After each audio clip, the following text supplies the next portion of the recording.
So we want to give you 5 things you can do to loosen your horse's shoulder, increase range of motion, lift the back to give you a better posture, and release the spine. Step number 1 is a shoulder stretch. This leg stretch is going to look a little different than what you're normally used to. I ask the horse to pick up their leg, and I'm just going to wiggle it into relaxation until they start to let the shoulder drop and relax. I'm going to take that leg and bring it forward, and I'm just going to let her find it. I'm going to let her shake it and just relax. She's allowed her shoulder to drop and relax. Her foreleg is parallel to the ground. What I want to have happen, and you can see how my tape bubble here, is this stretch stretches from that sore place all the way through all these sore rib cage muscles down through the tricep, and you can see how tight that is. I'm going to hold her behind the knee and support her cannon bone and pull it straight towards me for a count of 3. 2, 3, and release. I'll do that 3 times if they'll allow it. And if they get worried, I'll shake it loose or I'll just set their foot back down. That's a sign of tension. It's okay. I'm just going to shake it loose and let her relax. Never fight the motion. Just let them relax and learn about the stretch. From here, I could have done that one more time. The circle is what's going to complete the release. I'm going to start small and go towards her chest and build out to a larger circle and do about 5 or 6.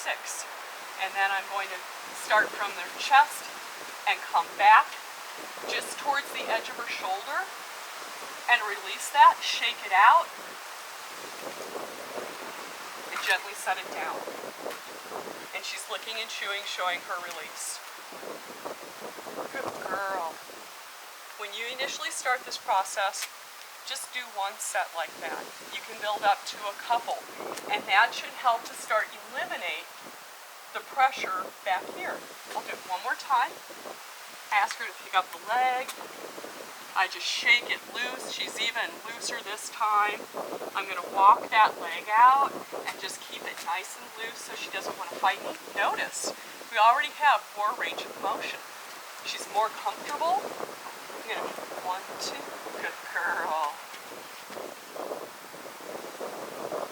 Already easier for her. Never force it, only take it to the range of motion they're comfortable with. And shake it loose. The circles are the key to releasing the Golgi bodies within the muscle that keep it tight. And you be supportive. She's already licking and chewing.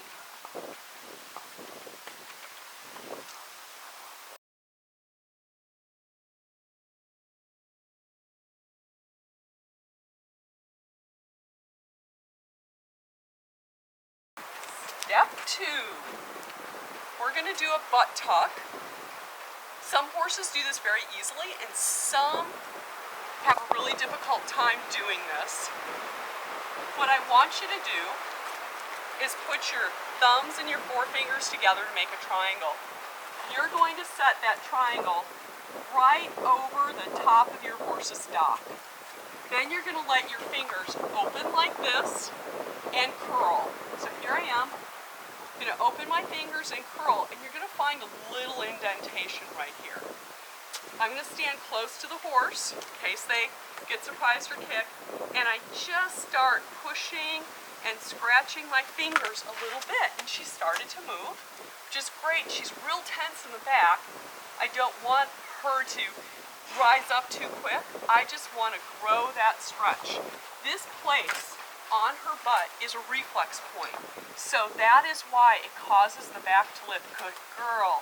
And as I teach them how to do this, I want the back to slowly lift and grow and eventually be able to come all the way through the withers. So this is an educational process at this point. Eventually she will get better and it won't hurt so much. Good girl. And I make sure they understand it. I like them to lift nice and square.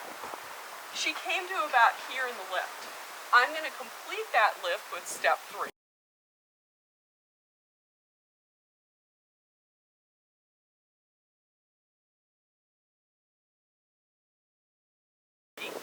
I'm going to take my fingers and a stance like this, and I'm going to push up in her midline behind the sternum and rock her body up using my legs to lift these rib cage muscles right here. So I'm ready, and I'm going to lift and push, and wherever my fingers go, be careful when you get further back, I can lift that whole back and round all the rib head muscles up and stimulate the core muscles. This is what supports the low back. And she's sensitive here. That can also be a sign that the low back is being overused.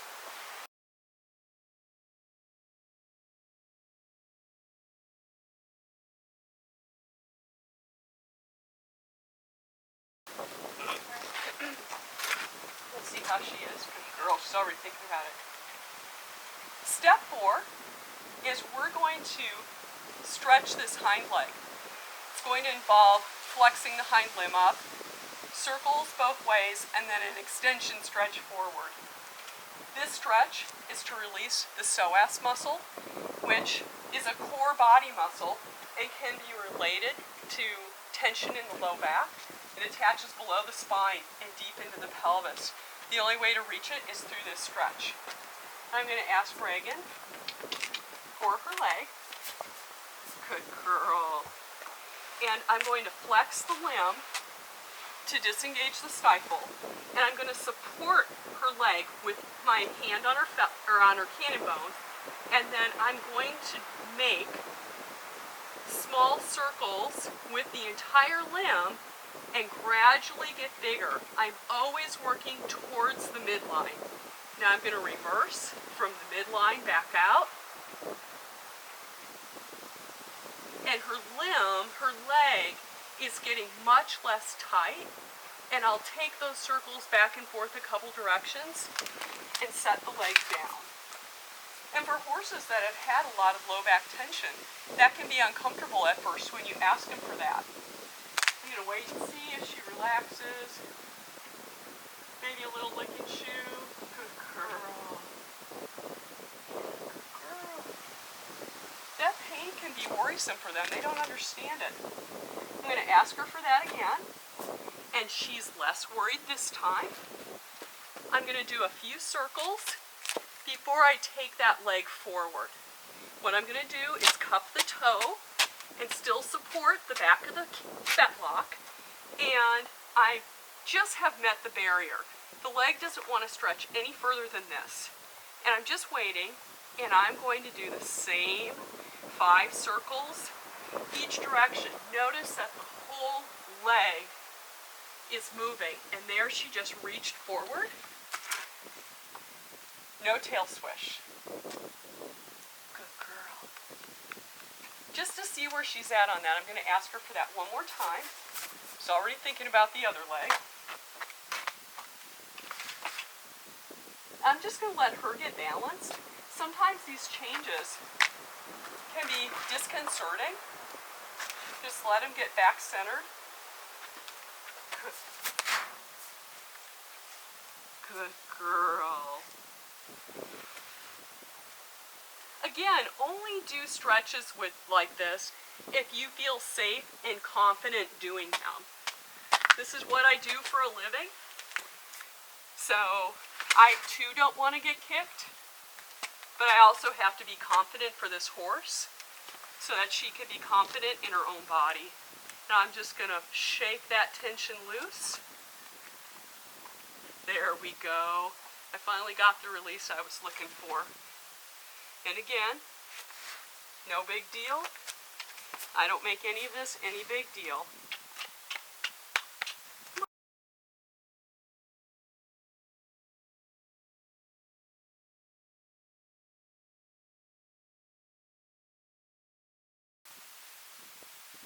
And some horses have more difficulty with some stretches. Step 5 is the last one. That's a tail pull. Not all horses are accustomed to having their tail worked with, so be careful. I just let the horse get to know me.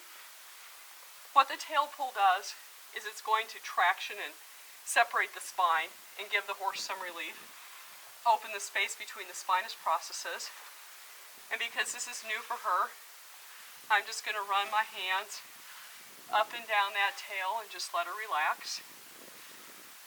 I'm going to hold the tail in my right hand, let my left hand come over so that I can make a knot. And I'm going to place my right hand above it and slowly, slowly start to lean back and let that horse counter my balance by pulling forward. I'm going to put a little more pressure. A little more pressure, and now she's holding me up.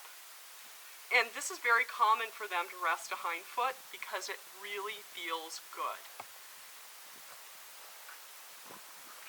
She licking and chewing? Yes, she is. And she's lowered her head.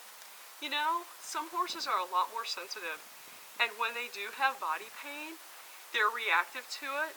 Please don't take them as being belligerent. They're communicating. She doesn't know me, and I'm trying to show her something I'd like her to do. So it's a process, and I'm asking them to do things that may hurt. That was really indicated by her demeanor and the tail swishing. And notice she's just rocking for this tail pull. And most of the time when they're done, they'll just step out of it.